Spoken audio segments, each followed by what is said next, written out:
You got this. You got this. You can make it. You guys are almost live. 1 second. Almost live. Oh You're live. You guys are live now. Yeah. We're live. You're live to the world. So whatever you say is being recorded and will be held against you in your next job interview. Just saying. I didn't do it. It wasn't me. Gilmar said it. No, this is going to be cool. This is going to be cool. See, this is... You guys, I'm going to try to maintain a level of professionalism with you, but I feel like it's not going to work. It's just not going to work. I don't understand. I don't know why. No, this is I am good. Totally professional. 100%. Yeah, I am. I pretend to be professional, but those that know me know that I am not professional at all. So, all right, cool. So we're streaming live. Looks like we're good. Chris Berry is our TWiP community manager. He's in the chat room moderating for us, so we don't have to do anything. Thank you, Chris, for showing up. Yay, Chris! Yes. Chris Berry rocks the house. And what else? I think that's it. Let's start the show, guys. Let's do this. Sweet. All right, here we go. Stand by. All right, camera is on me. And here we go. Now what happens? I was just about to start. Oh, sorry. Go ahead. We're professionals here, Kirk. Come on. I'll stop. All right, here we go. All right, you messed me up. I was ready. No, I'm not messing you up. No, I won't do it again. Okay, here we go. Oh, I got to try not to smile. See, okay, here we go. All right. Okay. All right, folks, welcome back to This Week in Photo. I'm your host, Frederick Van Johnson. It's going to be a very interesting and slightly comical show today. I've got Gilmar Smith on the show, as well as Kirk Marsh. We're going to be talking about clowning around in Photoshop, and you'll find out why I named the show Clowning Around in Photoshop in just a second. Before we start that, I want to introduce my two wonderful guests. Gilmar, let's start with you. You are in Florida, hanging out over there. Hello. You've been on the show a couple times in the last couple of days. It's good to have you back again.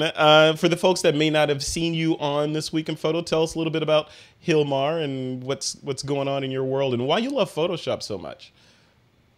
Because it makes my work a little better, magical, and I love to punish in pixels. You also love to punish microphones, apparently, because... Yes, and he's so beautiful today. He decided to be a clown today because we have my favorite clown in the show. And who is this person that we have here? Kirk Marsh. You are literally a clown. You're the only person on the planet that I know now that I can say, dude, you're a clown, and not have it come off negatively. Yeah, exactly. Well, some professions, but not. You know. It's okay. There's nothing wrong with that. Well, give us clown's a wonderful thing. Give us your background story, because it is fascinating what you do. So you do a number of things that are, if people just meet you casually, say at a Starbucks, they will never know the depth and the importance of the stuff that you're doing. Give us the elevator pitch about who you are. I am so deep and important. You are correct. Yeah. So I'm a professional clown. I've been a professional clown for the last 20-some years. I started with Ringling Brothers and Barnum Bailey's Clown College and really just picked it up from there in '97 and started to run with it and went there. And then I worked in Ringling Brothers and Barnum Bailey's Circus, and I worked in Vegas, and I worked all over the place. And now I've worked in 53 different countries doing my show, and it's a hoot. I love it. And then a little while ago, I picked up a camera and loved that too. And so I got excited about my camera, and then I got really excited about Photoshop, and then I don't have a life anymore. Yeah, that's fantastic. But how did you guys meet? You know Gilmar. You guys are both in Florida, I'm assuming, right? No, you're not. Okay. I started stalking him on Instagram. She's creepy. Yeah, She's creepy. Don't tell anybody. She's creepy. Did she show up with that mic? Is that what? Yeah. She's like, look what I made for you. was like, I can't take that. No. And you started finding little tiny wigs on your front porch. Yeah, it was creepy. I'm gonna show you the videos that he leaves on my camera on my front door every time that he comes over. It's a creepy one. But you guys, so Gilmar, you noticed his work on Instagram and then reached out, and now you guys are friends, right? You met in real life and all that? Yes, we tried to get together a couple of times and it didn't work. And then finally we met and we kind of did a shoot in my house. And I asked him to take off his shirt. Uh-oh. Of course you did. Told you she's creepy. I told you. He asked the clown to take off his shirt. The guy is ripped. Yeah. There you go. So we did a shoot in my house, and then I tried to, we talked for a long time about Photoshop and photography and all that kind of stuff. And then we met another time, and then we went to Photoshop world, and Yeah, and now you guys are BFFs going forward, right? Yes. Well, totally. Yeah. Well, Kirk, awesome. I'm looking at the show notes here, and you put in here that you're working on. Much like the conversation I had with Gilmar a couple of weeks ago, she was talking about how she uses photography and Photoshop kind of as, in some ways, personal therapy to deal with some of the things that life's throwing at her. And you are doing something similar with mental health. Can you talk about that a little bit? Yeah, so I've started working on a mental health series. I just have seen it's popped up in my life and in a lot of other people's lives lately. And I just feel like having some,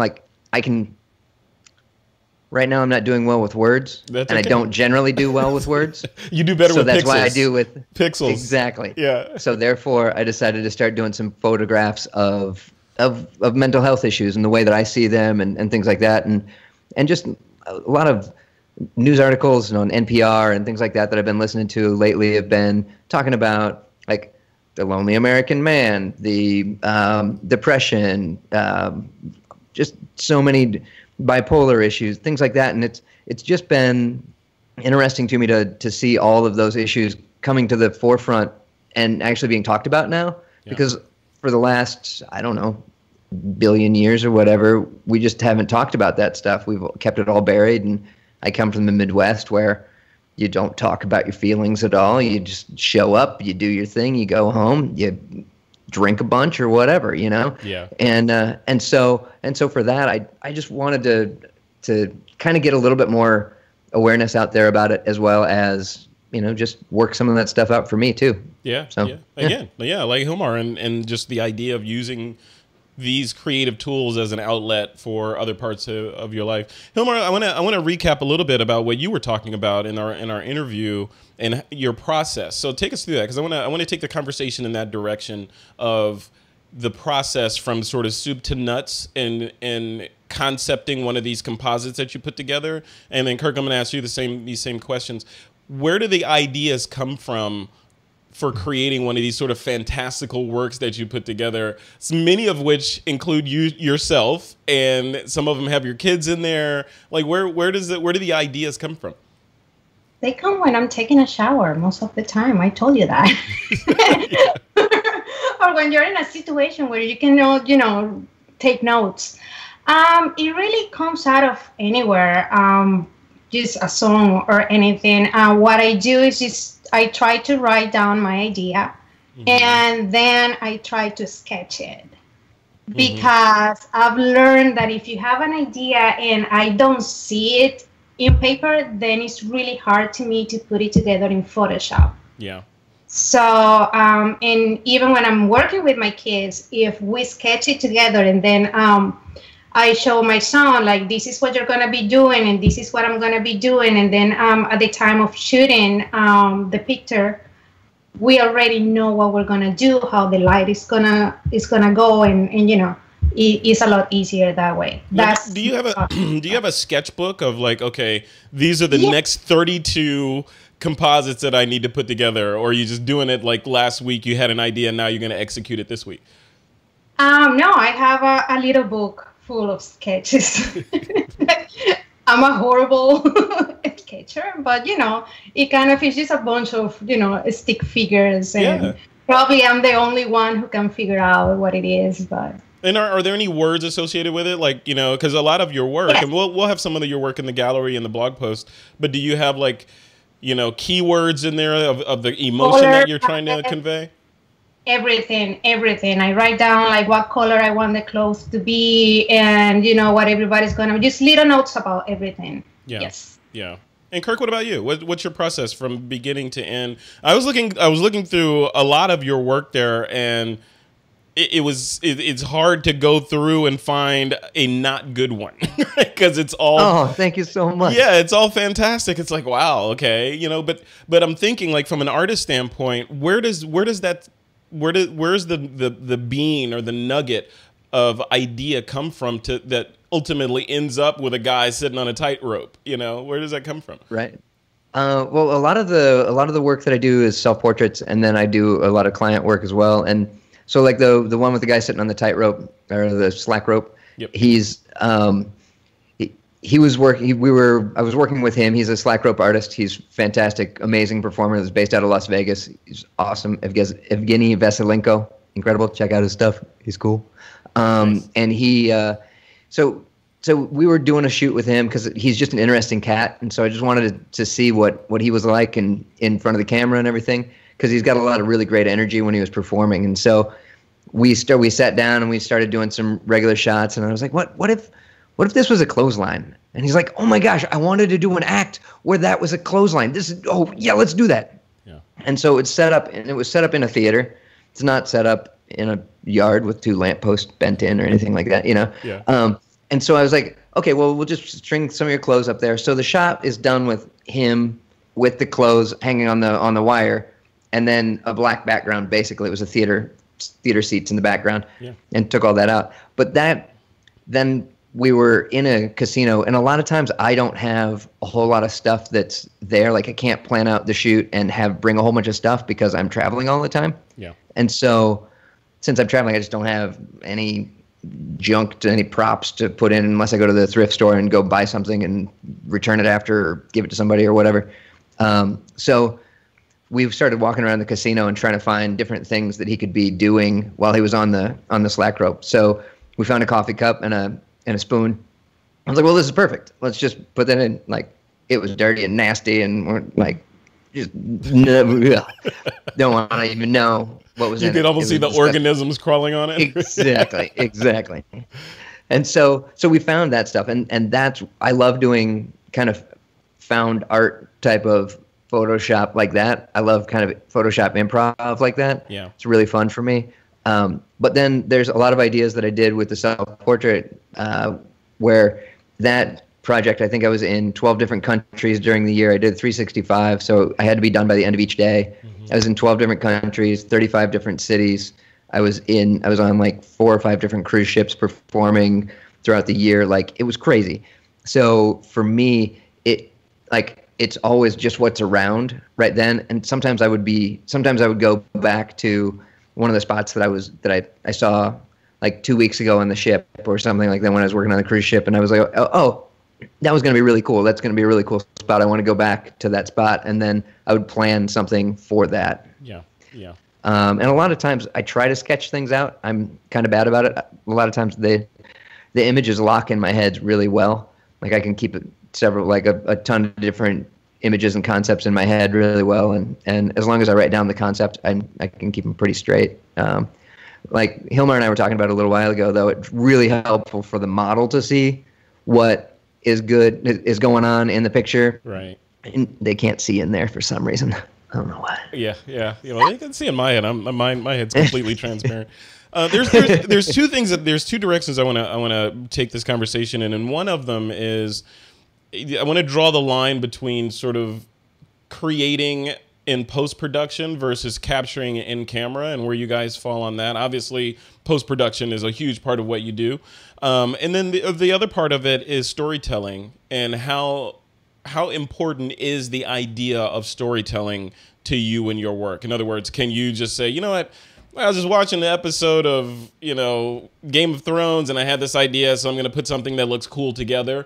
Or do you approach it, and Gilmar, I'll throw this at you first, do you approach it from the standpoint of, I need to tell this particular story, or I'm feeling a certain way and I have an urge to get that out in pixels and share it with the world. How do these ideas come to you?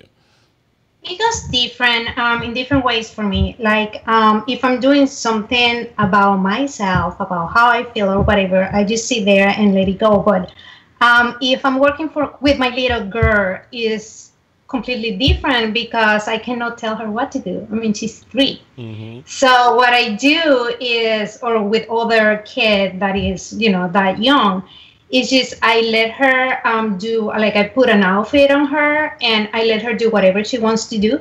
And then I create something based of an expression.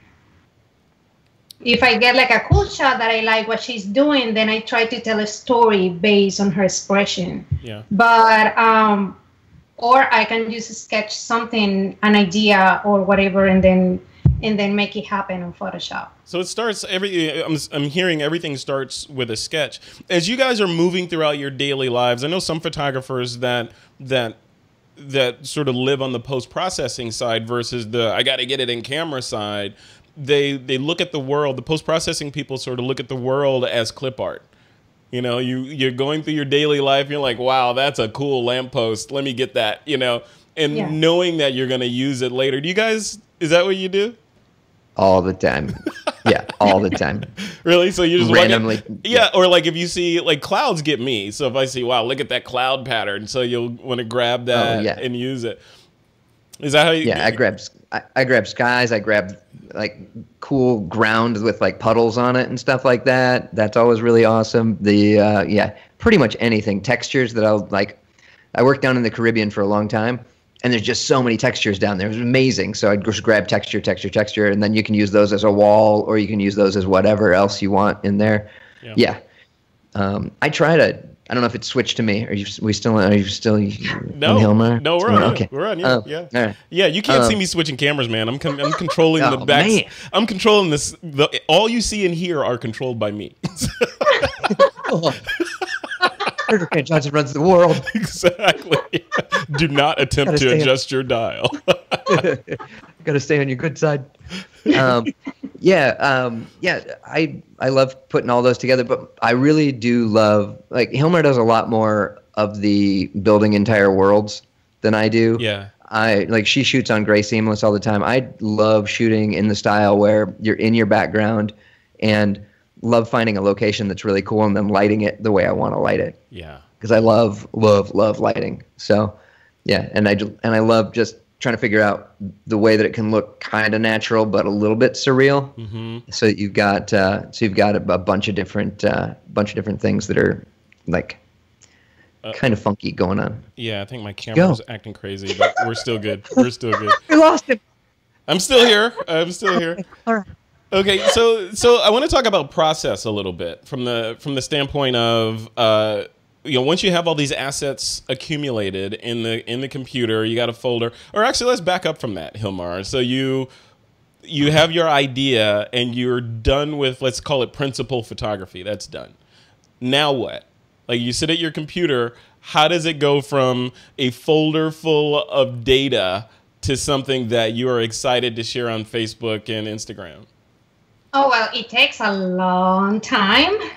Years. Yeah. Years per shot. Yeah. Years and tears. Yes. And sometimes you start and you spend like 5 hours doing it, and then you just have to start over because it doesn't work. Really? And that's the beauty of it. But that's when the sketching comes handy, because if you have like a bunch of layers and a bunch of images and they don't work on perspective and lighting and all of that, if you didn't shoot them right, then you're going to be screwed and you're going to be starting over and doing the things like a zillion of times until you toss it in the trash. In fact, we can talk about our elephant. Oh, yes. Yeah, tell us about the elephant. Yeah. Perfect. Elephant in the room. This is weird. What happened? You got to share now. What happened? No, I cannot see myself in the screen anymore. Oh, I can see you. I got you. No, you're still good. I can see you. I can see just... Okay, now we're fine. I can see you guys. Yeah. Okay. We shot a little project that we're trying to do, both of us. And we shot one that we were going to put an elephant in the room and all of that. So I started working with, I had the image in my head and all of that. And I started working on it. And after spending a lot of time with it, I was like, I hate this elephant. This thing is not working. And he tells me, no, this is totally gonna work. Just send it over. I'm like, I'm done with it. I'm gonna toss it in the trash. It's not, it's not doing anything emotionally for me. Yeah. And he's like, I fix it. I'll take care of it. And I send it over to him. And then, a few days pass by, and I'm like, dude, what happened with the elephant? I was like, that elephant is a jerk. That's what's going on. What was so hard about the elephant? Jerk. What was so hard about it? It just wasn't matching, right? What's hard about an elephant in a room? You just can't talk about it. Yeah. I mean, Frederick, come on. So it was lighting, it was the masking, it was too much detail. What was it? Yes. All of the above just wasn't working? The shadows weren't working, mismatched lighting, all that stuff? Yeah, it was all weird. We need a new elephant. Yeah. Yeah. Yeah. And we tried everything, both of us. Yeah. And so and I was like, oh well, I'll look at this and see. I don't know. We'll just check it out. And, okay. All right. Oh yeah, she did that already. Okay. Okay. All right. Okay. Okay. And where did the original elephant art come from? It was a stock shot. It was a stock shot? Okay. Yeah, so it's like neither one of us knew what any of it was, and it wasn't raw. It was a JPEG, and so you're like already kind of your own. Yeah. Yeah. Yeah. Wow. So, well, yeah. Well, Kirk, tell me about that's a good segue into just skill level and how you got to where you are in terms of your mastery of Photoshop. Are you self-taught? I'm assuming, or how did you get from hey, what is this Photoshop thing to, okay, these are award-winning, literally award-winning shots, because you won Best of Show for the Photoshop Guru Awards at Photoshop World just this last time, right? So I did. How did you go from just clowning around to a guru? I've got a rather obsessive, or if you'd like to say passionate, I really get into things, and so once I start getting into something, I just really, really focus on it and love to do it, and that whole 10,000 hours thing and all that jazz. Yeah, I love working on images, and so when I get in there and I just start fiddling and fiddling and fiddling, I just can't stop. So yeah. I don't know how. I don't know that it's mastery at this point. But if you hit, I mean, a lot of Photoshop, for the people that are watching this, a lot of Photoshop is gigantic, and most of it, like most of the art that you guys have created, you don't need all of Photoshop to create that. Like you guys weren't using video layers and 3D objects and all that stuff. You can create obviously award-winning work with not all the tools that are in there. But like Gilmar, you were telling me when we did our interview, you hit a roadblock and you hop on like, Kelby One or YouTube or someplace to teach yourself how to do that technique, right? Tell me what, like if you're doing something and you have this shot in your mind's eye, like, oh, I need to get this. I need to have a bird doing X, Y, and Z, but I don't know how to do that. What's your next step? Is it YouTube? Is it Kelby One? Is it Linda? Where do you go? Yes, Kelby One or YouTube. Yeah. And then you just grok how to do it and then implement it and you're good to go from that point? Well, no, it's just like you kind of, sometimes you kind of even find the answer of how to do things. So you just have to try until you cry. Yeah. I like that. There you go. I'll put that in the description. So, yeah. and that's the beauty of it, because you get to learn in the process. But yeah, there are some like the elephant, like there are things that sometimes don't work and you just have to let them go. And there are some other ones that, you learn something new and you try to figure it out. Yeah. And that's why I learned to work in Photoshop, which is trying things and moving those sliders here and there. Yeah. And most of it's trial and error. Kirk, are you the same way, where you hit a roadblock and you just get online and figure out how to do it? Yeah, and usually I love Aaron Nace and Flern as well. Yeah. he's genius, and I just love watching him because he's like, oh yeah, you just do it like this, and then yeah. all of a sudden magic happens. Yeah. But the magic doesn't happen on mine right away. He makes it look easy, doesn't he? Yeah, he does. And you're just like, man, yeah, I wish I had his brain. Yeah. But yeah, I think most of it, though, really truthfully doesn't come down. It comes down to layer masks, come down to adjustment layers, and it comes down to the concept. I mean, mainly the concept. I think that more than anything, Photoshop is just that little tool that allows you to put it all together. Because if you don't have a good concept, you're not going to make something that's appealing to people anyway. Because, like, technically, I know that I'm not as good as so many people with Photoshop. I know that. Like, I look at my work and I look at their work and I'm like, that is just seamless. Like, everything is perfect.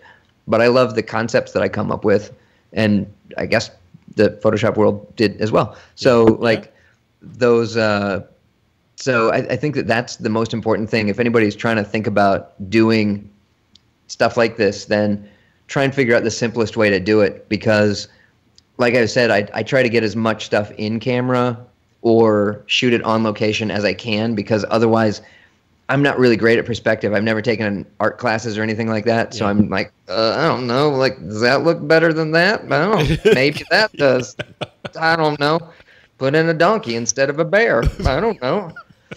Yeah. But that's awesome, because that's control. I mean, you joke about it, but you're controlling that window into the world that you're creating, and being able to say, I'm going to put a donkey instead of a bear in there and have it look seamless. That's a level of power that you have when you're creating this stuff.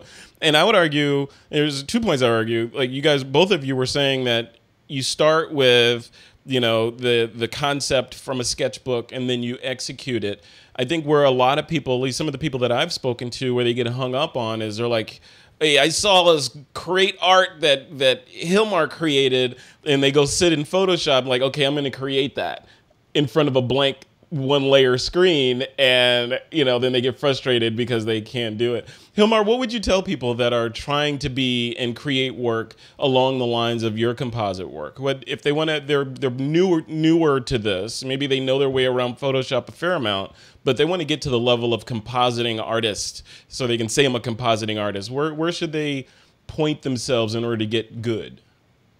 Well, I think that the easiest way to do it is probably follow tutorials step by step. Because if you try to do it without really knowing the tools or knowing what to do, you're just going to get frustrated. So that's how I started. I started taking those classes on Kelby 1, and just little by little, like, hitting pause and just doing something. And then, you know, it would take me forever. But that's, you know, I'm a very hands-on kind of person. Like, if I go to a workshop and I just sit and listen to somebody talking, then at the end of the day, I'm not going to remember anything. So I have to really follow by doing it. If not, it's just a waste of money and time for me. Yeah. And then once you've done it once, it's kind of in your tool belt, right?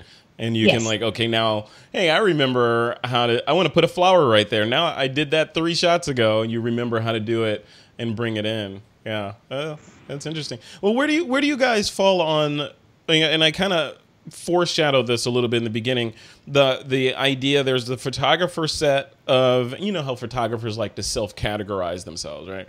So there's this set of photographers that are like, you know, I'm a street photographer. I'm going to capture it in camera. If I have to touch anything in that shot, unless, you know, assume that this is not photojournalism, but if I have to touch anything in that shot, I failed. And then on the other side of the fence, there are people that, like we were saying before, and I'm in this group, look at the world as clip art and pixels that are being born to be punished, right? So who's right? And Kirk, I'll throw this to you first. Who's right and who's wrong? You know, is there a happy medium? Can I be on the one side where I go out and do street photography, but then throw a nice moon in there or something, right? If I want to, because it's my pixels, right? What do you think about that? Yeah, well, I think it's a personal preference thing, but if you ask any juried art show, then the street photography people win.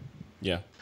You know, like, it just depends. Like, you look at PDN and you look at, you know, a lot of those places like that, and a lot of what wins those awards are either celebrities or a picture of a celebrity or a great street art picture, you know, And I think that stuff is really, really cool. And and I don't shoot like that. Whenever I get a new camera, I'm like, oh, I'm gonna go out and just do this. This is cool. This is great. And I go out and I'm like, oh, look at that thing. Oh, that's cool. I just switched to Sony recently, and I'm like, I got a A6300 at first, and was like, oh, okay, I'm gonna go and take all these street pictures. This is great. And I was taking pictures of signs. I don't take pictures of signs ever, like ever. I'm like, look at that. I'm gonna put a flash up top, and I'm gonna do this, and this is gonna be really cool. This is wonderful. and then I did that for a couple of days, and I was like, okay, this is cool. And I enjoyed the snot out of it. It was great, but then you get home and you're done. You're right. I mean, how cool is that? Right. I've been trying to switch a lot of the stuff that I'm doing lately over to more stuff that I've done and completed in camera, lit right, done right, everything right, and less lighting and less control over everything. And it's been really freeing and really nice to do that. I still love the composites, but I think that to a certain extent I felt like I was maybe not cheating, but I think that it's a great tool to have in my belt. Like you were saying earlier, it's like, yeah, I got this thing and this thing and this thing. And now if I can get, like when I was at Photoshop World, I took a class with Roberto Valenzuela. Yeah. I'm familiar with his work. Yeah. Absolutely. Like, he's like, oh yeah, this is the straight out of camera shot. And you're like, oh, son of a,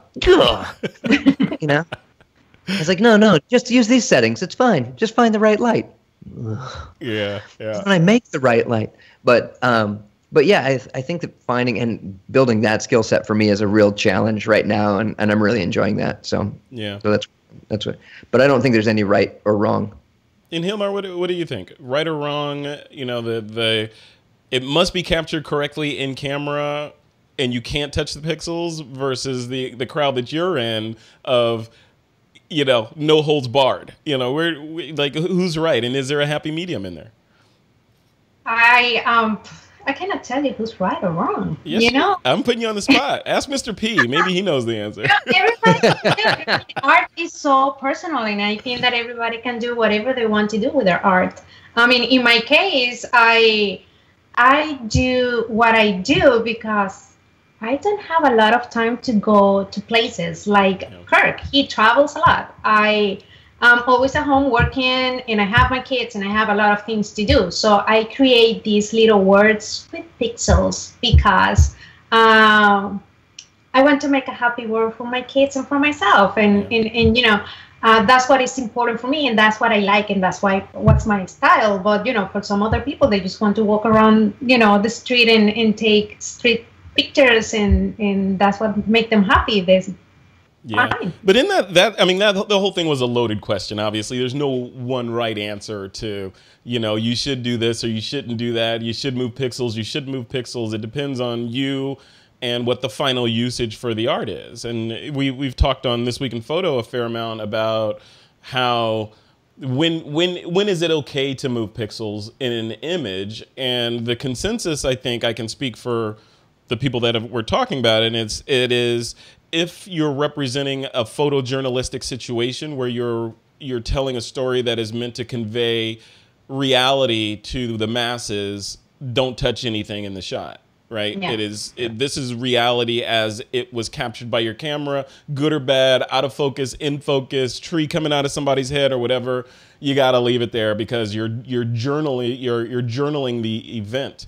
But aside from that, clients notwithstanding, no holds are barred. You could do anything you want to any pixel that you captured, that you downloaded or whatever, and make it into the story that you're trying to tell, because it becomes, instead of about a story that you're trying to convey to the audience, it becomes about the story that you came up with, whether fictional or real, that you are conveying. So, but, with that said, Kirk, I want to bounce it back over to you. I want to talk a little bit deeper about process and plugins.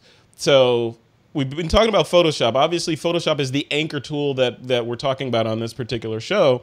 But on top of Photoshop, there's a world of plugins that you can download and use and do all kinds of crazy. They do things for you that you don't have to do. You can automate manually? entire things with plugins. Are you a plugin user? Or just like with the pixel moving thing, there are purists on that too that say, yeah, I'm a real Photoshop user. I don't use any plugins. I do it all in layers and channels and all this stuff. Where do you fall on that? I've got a lot of actions, but I don't do that I've created or found or whatever, but I don't have any plugins per se. I did get Portrait Pro a little while ago. Oh, I know. I like that. I haven't it's wonderful. I haven't used it in forever, but when it first came out, I was like, because I had a bunch of actions that I used that would do similar things to what Portrait Pro does to skin. And for those that don't know, Portrait Pro is an app that you can load portraits into, and it will instantly clean up skin, remove blemishes, brighten eyes, do all that kind of stuff, and put it all on a layer that you can then layer mask back into the original image, right? Yeah. So, and it's amazing. It does a great job. Yeah. And I don't, like, generally I shoot one image. Like, that's what I'm going for. I'm shooting for one image at the end of the day. So for me, using Portrait Pro, it's like, okay, well, I could use that, and maybe it'll save me 5 minutes or whatever. But I started doing family photography and stuff like that every once in a while. And when you do that, you got, like, this family ordered like 80 images. And I was like, I'm not going to do this by myself. I'm not retouching everybody's face. That's insanity. So I got that and was like, click. Oh, that's amazing. Click. Oh, that's amazing. Click. Done. Okay. You know, and for that, it's great. It's great for that. I just don't feel like, I just don't feel like I've done anything in an image if I just use that. You know what I mean? Yeah. Like, I just go, oh, that looks good. Okay. Well, did I contribute to this art at all? But does it matter? That's a good point. Does it matter? I mean, you know, all these questions are loaded, so you can see my MO here, right? So does it matter? And Gilmar, I want you to chime in on this as well. Does it matter what tools you use to get to the end? Like, again, we're moving out of the world of photojournalism and into the world of compositing and storytelling. Like, does it matter if you use plugins as a shortcut to get to what the vision was in your mind's eye? Or should you know, is it better to walk over those hot coals and cross the desert with no water in order to get to that image to feel better about yourself? Like, what do you do? I use plugins, actions, brushes, panels. It's like whatever. You know, sometimes I use them on the images. Some other times I just don't need them. You know, but yeah, I have them all. I have Luminar, I have Aurora, I have, you know, the infinite color panel. I have, you know, the Retouch Academy beauty panel. I have everything. That's cool. I love to use them. And if it's going to save me some time in my workflow, I'm all for it. And I used to, you know, and I used to be the purist that says, because I cut my teeth on Photoshop. I think I started using Photoshop at version 2 or something ridiculous like that. Oh, wow. Yeah. So I was like, oh, this is like pre-layers, and we were happy to have channels and stuff in there. You know, so I've learned and progressed with Photoshop along the way and sort of grown with Photoshop. So then you can see the what's the word I'm looking for? The jealousy, maybe, that somebody that had to go through all that, and now you're like, oh yeah, $49, click that button, it's done. Done. It's done. Yeah, that would take you 3 hours in the past, and it's just done, right?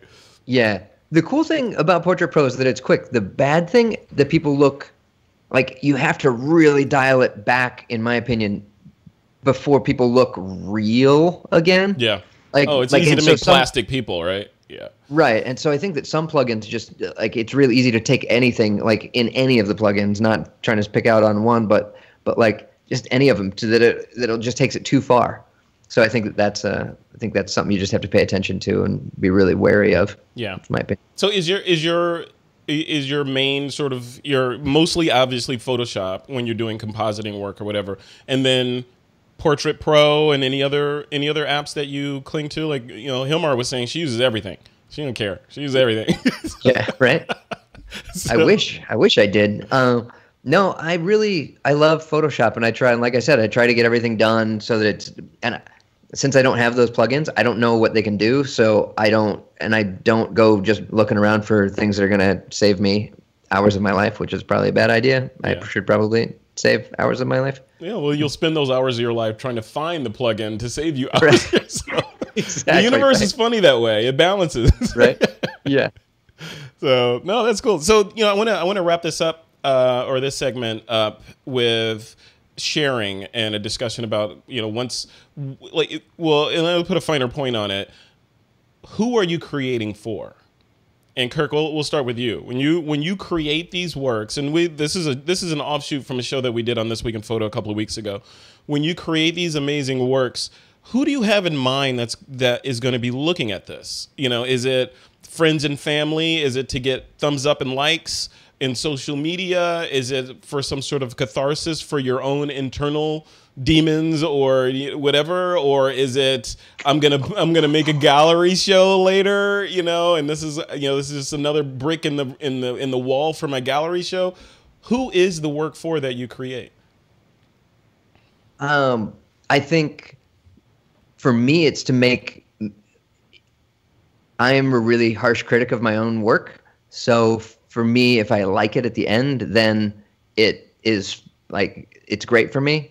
If somebody's paying me, obviously I'm going to make it for them in the way that they want to have it done and things like that. Mm-hmm. But a lot of times, like I said, you can't get them in your head to show them what your idea is sometimes. Mm-hmm. So it's really tricky, I think, to determine who it's for, really. Yeah. Like for me, it's like for my self-portraits, totally 100% just for me, get crap out of my brain.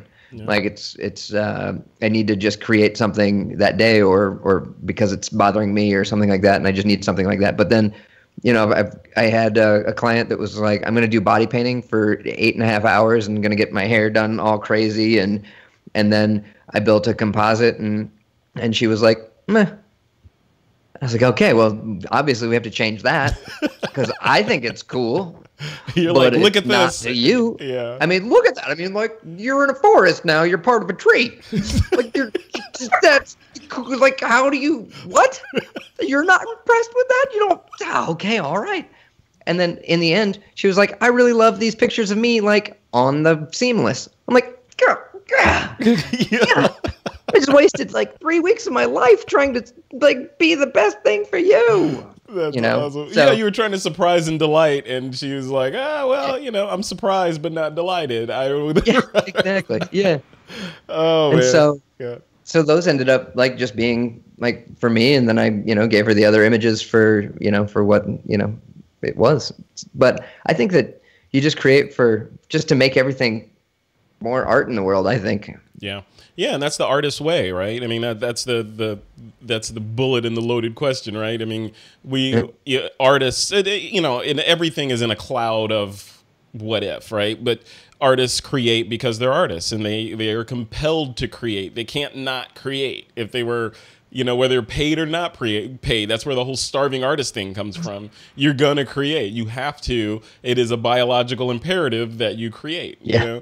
So Gilmar, the same question over to you. Where do you fall on the whole argument of who are you creating for? And I know I asked you a similar question when we did our interview, but reiterate here. Who do you create for? Is it yourself? Is it likes? Is it, what's your driving force? Well, it's mostly for myself, and the same thing when it comes to self-portraits. It's something that I do for myself. The hard part when you work with clients is that you really have to ask questions and be very specific. Like right now, when I approach my clients, when they approach me and I talk to them, I let them know, hey, this is the kind of work that I do. And it takes me this many hours to get an image together, and these are my prices because I spend that amount of hours doing this. Yeah. Because in the past, it's super funny. People go to my website, and you go to my website, and every single pixel is retouched. So people, I love your work, and blah, blah, blah. So you do a shoot with them, and they're like, it has too much Photoshop. And, it's like, did you go to my website?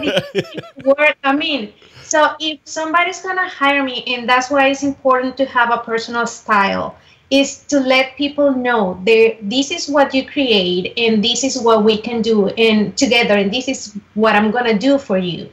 So we have that settled, and that's why I sketch with my clients, and that's why, you know, I need to get a real good idea of what they're looking for in order for me to be to know what they want, and for me to feel comfortable about the work that I'm making for them. Now, and I was talking about this to Kirk, like when I'm creating content for other people, like now I'm working with several people, they got me on board because they like my work. Yeah. And that's the beauty of it. So I have total freedom of creating content for these brands because they love what I do. So I'm using their products to create content, but I still have the creative freedom. And that's everything. That's the holy grail right there, right? Having the creative freedom and having someone or a client ask you to create work based on what you've already exhibited as this is what I do and this is what I love to do. That instead of saying it's a dream come true. Yeah. Instead of saying, yeah, that's good, but you know, I don't really like me as part of the tree. I want me on a black gray and seamless. But Gilmar, I want to continue with you a little bit. So on that, how do people that are watching this or listening to this determine what their personal style is? How do you get to that point where you have determined, like I was looking at Kirk's work earlier, and I could sit back, and the test is can you sit back from the screen and blur your eyes a little bit and see that all of these things are in the same family? And I can do that with Kirk's work. When I look at it, it's all in the same family. Yours as well, Gilmar. How do you get to that point where you have your own color palette, your own kind of look and feel? How do you get there? It goes back to what we talk about. You know, at the beginning when you grab a camera, you try to do a little bit of everything until you find that little thing that makes your heart happy. Yeah. So then you start, you know, you keep trying, and you realize, you know, without even, I don't think that you even have to try. You are always going to be drawn to the things that you like, the colors. Like my thing is bright colors, happy things. And, you know, I've done a couple of sad things there, but it's always happiness and joy. Those are the things that I like, and that's somehow my style. Without me knowing it, that's how I develop it. Yeah, and I wonder how people, and you know, Trevor in the chat room is saying the personal style question is so hard to answer. I agree. You know, it's designed to be hard to answer because it's one of those questions that's almost unanswerable because everyone has a different path to how they get to the personal style if they even have one. But how do you? But it's good to have it. Let's say again. Because it's good to have it, and it's something that you have to develop, because if you want to make yourself stand out, there are a zillion of photographers out there. So you have to make yourself stand out. Like yesterday, I got this question from this lady that she wanted used to make a living out of photography, and she was asking me all kind of questions, and I was like, okay, what's your niche? What do you want to do? What kind of photography? I don't know. And then I cannot help you if you don't know what you want. So you first have to find your niche, and you have to keep trying until you know, if your thing is concert photography, just give it a little twist. But you have to make your work stand out and make it different from everybody. If not, you're just gonna be just another photographer. Yeah, it's funny you brought up that the person that were asking you that question. I had a similar question from someone. In fact, I get that a fair amount, and my response is generally, well, think of it this way: if they respond like your person responded to you, I say, well, that's like someone saying, hey, Frederick, I need a ride. Can you give me a ride because I'm late? I'm like, oh yeah, no problem. Where do you need to go? I'm not sure. Right. I don't know where I need to go. So, you know, you can't answer the question of, you have to have a destination in mind before you can ask for, you know, help getting to the destination. So Kirk, no, go ahead, Kirk. I think that if you shoot a billion pictures though, and start to go, I like this. Okay, I like this. And slowly build it, because that's what happened for me. Was like I started shooting flowers and crap when I was like starting out. Yeah. And when I say and crap, it was mainly crap because it was just all bad photography because I didn't have any experience. Or like, flowers growing out of crap, right? Right, exactly. Little mushrooms. Well, yeah. But there's but like at Photoshop World, I met Melanie Fern Cavilla. I can't remember. Yeah, she's amazing. Yeah. She's amazing. Like, she makes flowers beautiful. Yeah. I personally don't really care about flowers. Mm-hmm. Like, her work is amazing. Yes. But for me, and I love her work. I don't want to shoot her work because I don't enjoy it. So, but if you're new, both of you guys, if you're new and you're like, you know, people are watching this. People that are watching this or listening to this, they're going to go to your websites. They're going to see your work, and they're going to see them talking about the cohesiveness. But how do you get to that point as an amateur, an advanced amateur? Because typically the way people start out is they will, you know, they'll look at people they admire, like this unpronounceable name person you were talking about, Kirk. So they'll look at people's work that they admire. Hey, Scott Kelby does this kind of work. I want to be like Scott. Joe McNally does this kind of work. I want to be like Joe. Scott Bourne does this kind of work. I want to be like Scott Bourne. So they start emulating these people down to the bags that they use, the gear, the brand, you know, all the processing techniques that they post online. But you're so emulating is one thing, but how do you get to the point where you are, you know, you're able to say, okay, now I'm ready to branch out and this is my own work now? In my opinion, it comes when you've driven around, somebody else has driven you around enough, in your analogy, that you find a road that you like. You know, like it just ends up that you drove around long enough. Like, that's what happened with me. Like, I found Kelby 1 years and years ago, like right after I started photographing, and I was like, this is really cool. And then I saw Jeremy Cowart, and I was like, this guy's amazing. Joe McNally, this guy's amazing. Joey L., this guy's amazing. Like, Brooke Shaden, she's amazing. Yeah. All these people that I was like, okay. And now it's kind of an amalgamation of all those people in my work. If you look at it and like dissect it in that way, I mean, granted, Joe McNally, like, I'm never going to be able to just go, oh, look, yeah, I'll put a speed light over here and genius. You know, like, it's just not going to work. But, and the same but it's funny to watch all of those people progressing on their careers too, because I've been watching all of them for the last 10 years. Joel Grimes isn't shooting exactly the same thing that he shot 10 years ago. He's changed a little bit. Joe McNally has changed the way that he's shooting a little bit. Joey L. has completely changed the way that he's shooting. Yeah. Like, from the Twilight cover to the agave plants that he's shooting now, that you're like, what? This is crazy. It's all beautiful, but it's different, you know? And so that style just keeps evolving. And I think that that's the most important thing to just keep in your mind, is to, like, you're never done. Yeah. Mm-hmm. Yeah. That choice is never made. Yeah, it's what's happening right now. Yeah, like I would argue that people like Joe McNally are still evolving as well, right? They're still finding new things to do and new techniques, and which is the cool thing about photography, because it's always evolving. You're never done. It's like you're never a professional photographer. You're like a doctor. You're never a professional doctor. You're a practicing doctor, right? We're practicing photographers. And I'm having some crazy camera issues. So if you guys cannot see me, don't worry about it. I can still see you. We're still good. Okay. All right. Can you guys see me? Can you see me on there? I can see you just fine. Okay, good. You look beautiful. Yeah. Don't worry, man. But I don't think the stream can see me. The stream can't see me. Sorry, stream. I'm still here, but you know. He still looks good. You want me to describe him for you? I'm still flawless. He's a beautiful man. Flawless. I'm just flawless. Great microphone in front of him. Look at that spit guard. Oh my goodness. Exactly. I don't have the amazing so because of the wine. Yeah. No, totally. Yeah.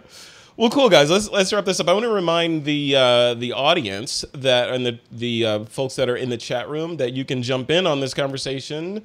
Just post a question in the chat, and we'll get to them right after this next segment here. So let's wrap this up. Gilmar, any final thoughts to people that are interested in moving in the direction of your kind of art, whether it be, hey, I wanna do self-portraiture like Gilmar Smith does, or, you know, I want to tell stories about my life like she does, you know, what would you give those people? What advice would you give to them?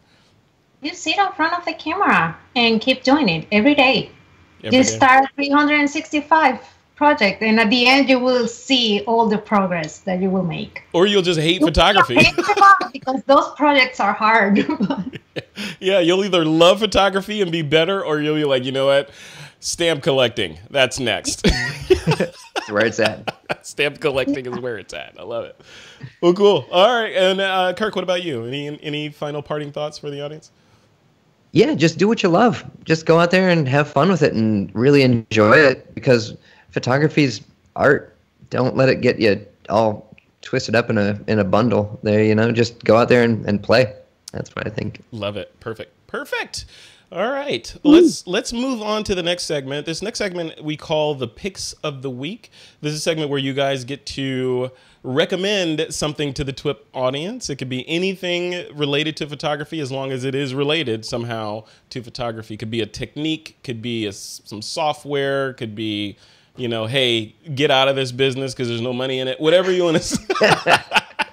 Whatever you want to say, this is your chance to tell the world. Kirk, I'm going to let you go first. What's your pick of the week? So my pick of the week is, my favorite thing to do recently is to finish up my images in the camera raw filter. So like you get done with the 40, 50, 100 layers that you've got, and maybe 3. I don't know.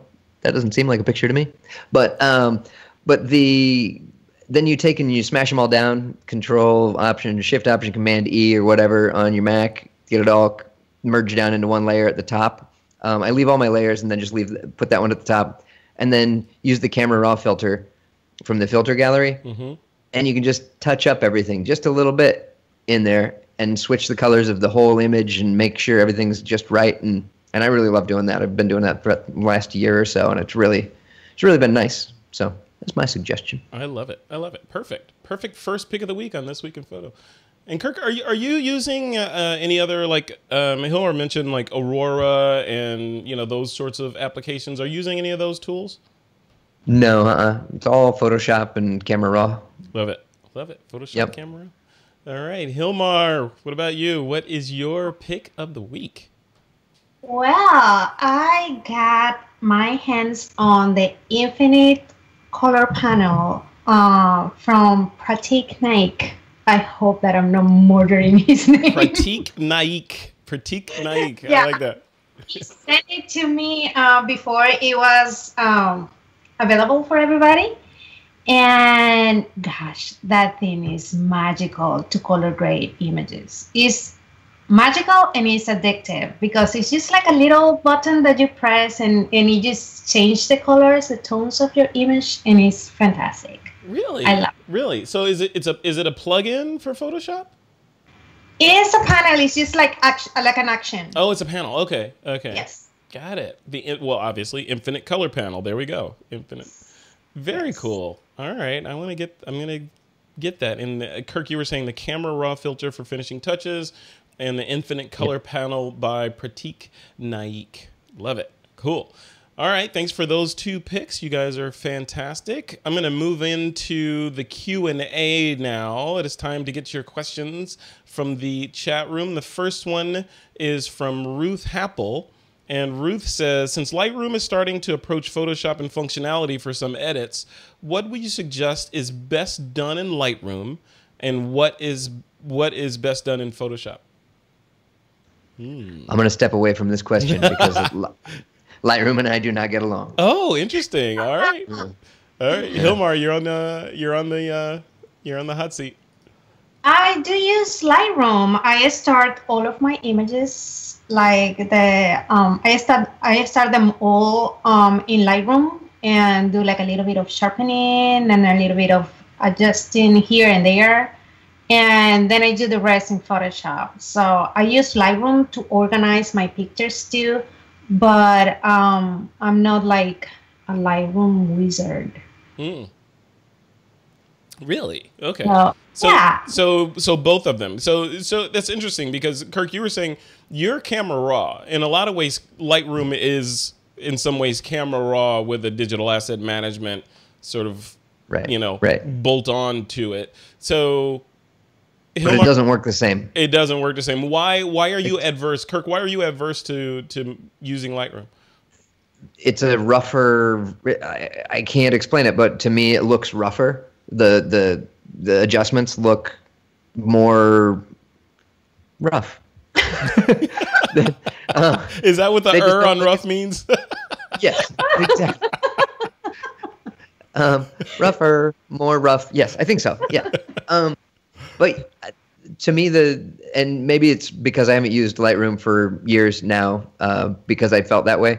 But that was my feeling on it several years ago. I'm sure that they've upgraded it a million times since then. So yeah, it's probably better. But you go with what works for you and what is the path of least resistance to getting your vision out, right?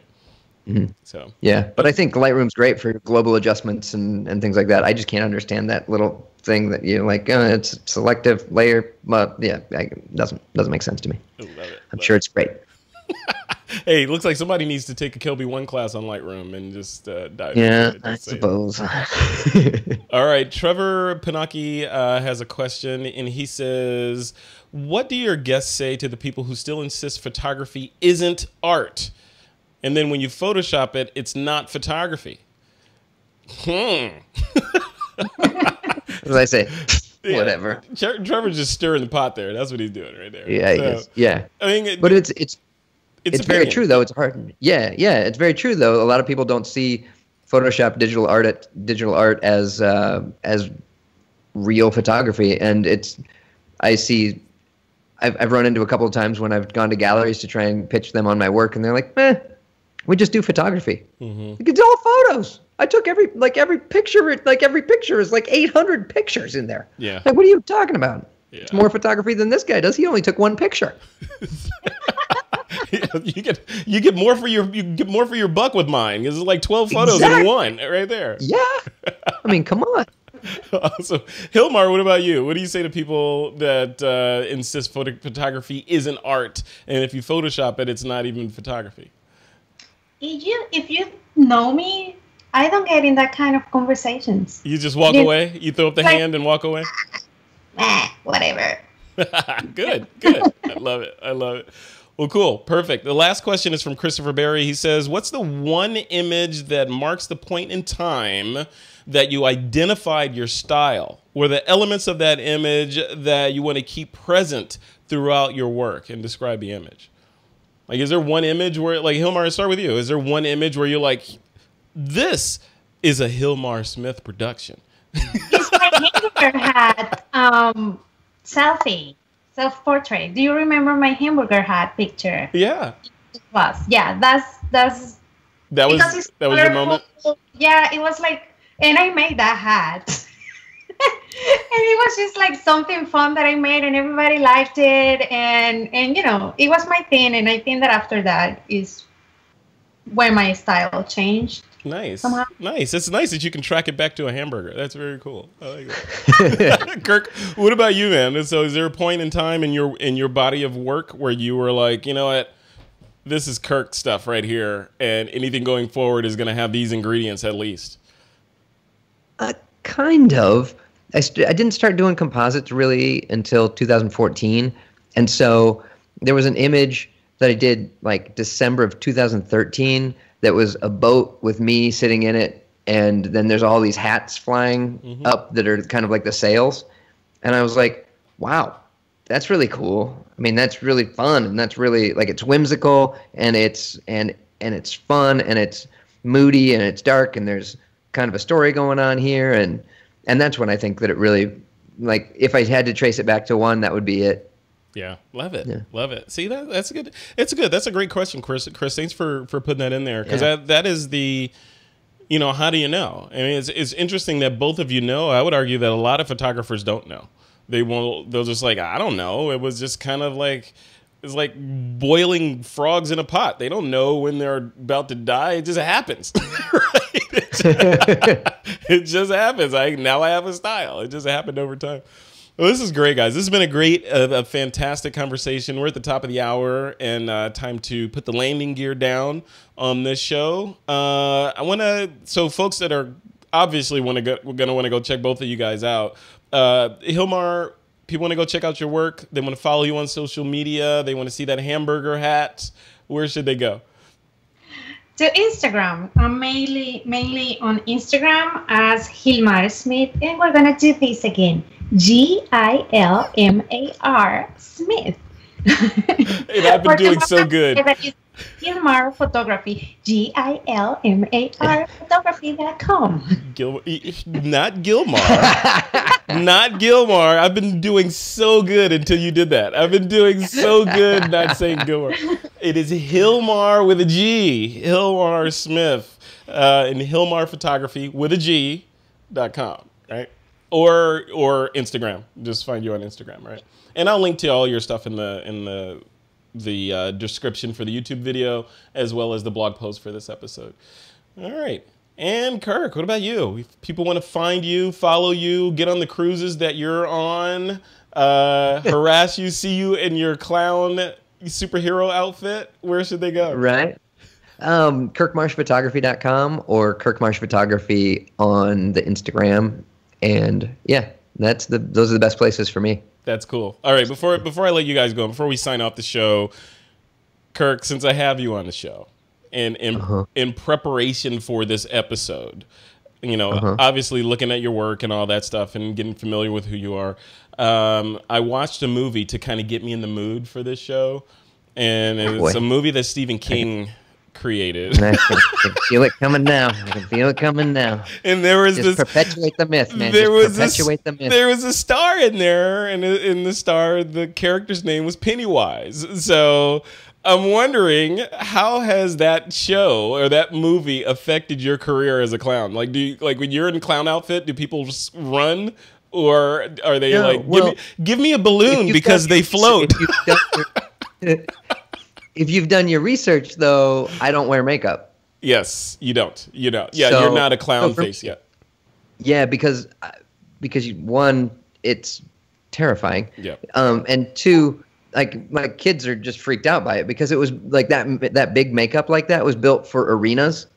So like for people like way far away. So you had the big white around your eyes and white around your mouth, so that people would you would go like this, and you'd have a big white. So it looks like big teeth, and then like these are your eyes, so it looks like the little eyeball is the pupil, and you've got these big white eyes. Okay. And so it was built for like really far distance to be away. And a lot of the work that I do now is rather intimate. It's like smaller theaters and things like that, and there's no reason to have that kind of makeup. And it like my face is really rubbery anyway, so it always just hid stuff for me. So yeah, for me the makeup just, I don't like it. Plus, it takes too long to put on. Yeah, and it messes up your skin too, right? So it's actually great. What is the difference between? And this is no joking or all joking aside. So the difference between a makeupless clown and a mime, like what are the differences there? If you have a mime that has no makeup on or very little makeup, and they're doing their routine versus a clown that's doing his or her routine, well, how do you draw the line between those two? If they're funny, they're a clown. Exactly. There we go. Right? That's the perfect one to end up. You're supposed to say, well, people don't want to kill me when I'm a clown. Mimes, on the other hand. Yeah. Oh, that's fantastic. Well, cool, guys. Thank you both for coming on. This is it's been a unique show. Gilmar Smith, you see, I'd never messed it up. Gilmar Smith, with your fantastic smile and your attitude. Thank you for bringing yourself and Mr. P to the show. Over there with his wig on and his makeup. Kirk, thank you for coming on. I definitely have to have you on more again as your schedule allows. I know you're running the planet, and we didn't even get into the stuff. You and I have to do a one-on-one interview because we didn't even get into your humanitarian work or any of the stuff that you're doing, around the world and all that stuff. So. Yeah, I'd love it. Yeah, we gotta talk about all that stuff. And to the folks that are listening in the chat room, thank you for popping in there and submitting your questions. Everyone else that's listening, remember to keep up with all things This Week in Photo. Just head over to thisweekinphoto.com/subscribe. And if you're watching on YouTube, please like and subscribe to the show. And with that, it is time to take that. Wait a minute. Okay. All right. That was brilliant. folks that are listening to the audio, you've got to go to the YouTube video and watch this, because while I was saying all that closing stuff, Kirk was balancing his hat on his nose. So Kirk, you got to do that again. You got to do it one more time. Can you do it twice? All right. How's that? Is that good? That's perfect. Good? Are we in frame? That is perfect. That's perfect. All right, folks. It is time to take that lens cap off. Thank you for watching and listening. Take care.